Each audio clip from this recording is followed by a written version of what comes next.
반갑습니다. 어제 본문에 이어 도피성 제도에 대한 말씀을 계속합니다. 어제 본문에서는 도피성에 잠시 도피했을지라도 살인에 대해 도구를 사용했거나 미움, 앙심 등의 의도성이 드러날 경우 사형하도록 했습니다.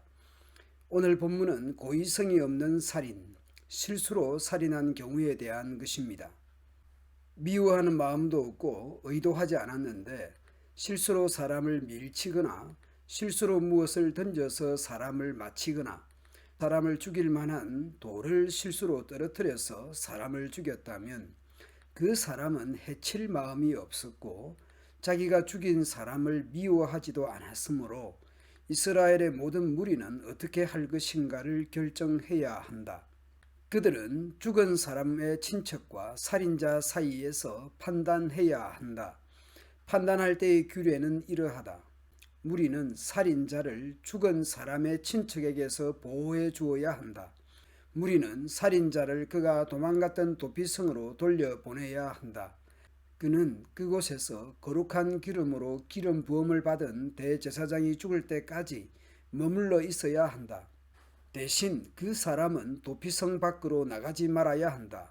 죽은 사람의 친척이 도피성 밖에서 그를 만났을 경우에 그를 죽여도 그 친척은 살인죄에 해당되지 않는다. 실수로 살인한 자는 도피성 안에서 보호받을 수 있었습니다. 그런데 만약 도피성 밖으로 나가면 살인에 대한 책임을 물을 수 있었습니다. 그러므로 살인자는 대제사장이 죽을 때까지 도피성에 머물러 있어야 한다. 대제사장이 죽으면 그때는 자기 땅으로 돌아갈 수 있다. 소위 사면 복권을 받는 셈입니다. 이것은 너희가 사는 땅에서 지금부터 영원히 지켜야 할 규례이다. 그러면 고의적으로 살인한 경우 어떻게 해야 하는가? 살인자는 죽여야 합니다. 살인자를 사형시키려 할 때도 살인한 것을 본 증인이 있어야 한다. 그러나 단지 증인 한 사람이 증언한 것으로는 살인자를 사형할 수 없다. 신명기 19장에서 말씀합니다. 한 증인의 말만 듣고 그 사람을 죄인으로 단정하지 말고 두세 사람의 증언을 들어보고 그 사건을 판결해야 합니다. 만약 다른 사람을 해치려고 거짓 증언을 한 경우 재판관은 그 사건을 자세히 조사해 보고 그 증인이 다른 사람을 해치려고 거짓 증언을 한 것이 판명되면 죄 없는 사람이 받을 뻔했던 그 형벌을 그 거짓 증인이 받도록 했습니다. 거짓 증언으로 인해 받을 형벌이 생명이면 생명으로, 눈이면 눈으로, 이면 이로, 손이면 손으로, 발이면 발로 받아야 합니다. 거짓 증언으로 인해 당할 수 있는 처벌을 거짓 증언자에게 그만큼의 형벌을 가하는 것입니다. 거짓 증언으로 사형을 받게 된다면 거짓 증언자를 사형시키는 것입니다. 거짓 증언으로 받을 형벌만큼이나 받도록 한 것입니다. 죄 없는 사람이 받을 뻔했던 형벌을 그 거짓 증인이 받도록 하여 여러분 가운데서 이런 악을 제하십시오. 그리하여 다른 사람이 두려워하여 다시는 그런 거짓 증언을 하지 않도록 했습니다. 이런 면에서 제 개인적으로는 우리나라의 무고죄, 국회에서의 거짓 증언, 법정에서의 거짓 증언, 사기죄 등에 대한 처벌은 약하지 않나 생각합니다. 오늘 본문으로 돌아와서 살인자는 죽여야 합니다. 돈을 받고 그를 살려주면 안 된다. 반드시 죽여야 한다. 대제사장이 죽기 전에 도피성으로 도망간 사람으로부터 돈을 받고 그를 고향으로 돌려보내면 안 된다. 너희가 사는 땅을 더럽히면 안 된다.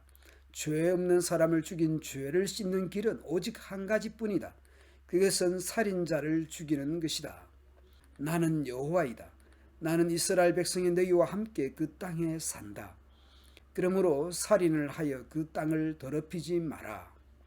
많은 죄들이 나쁘지만 살인은 하나님이 주신 생명을 해치는 것이기에 하나님이 함께하고 통치하는 시공간에서 일어나서는 안 되는 것이 살인입니다.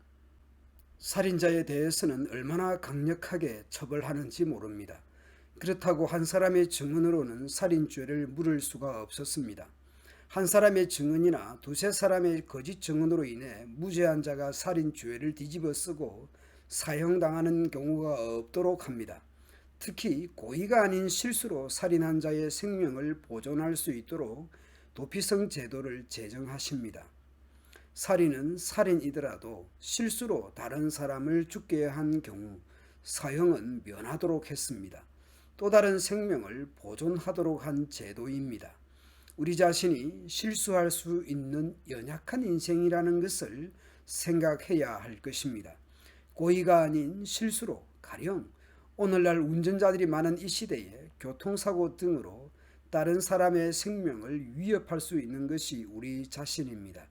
그러므로 다른 사람의 신체나 소유물이나 유무형의 소유물에 대해 피해를 입히지 않도록 더욱 주의해야 할 것입니다.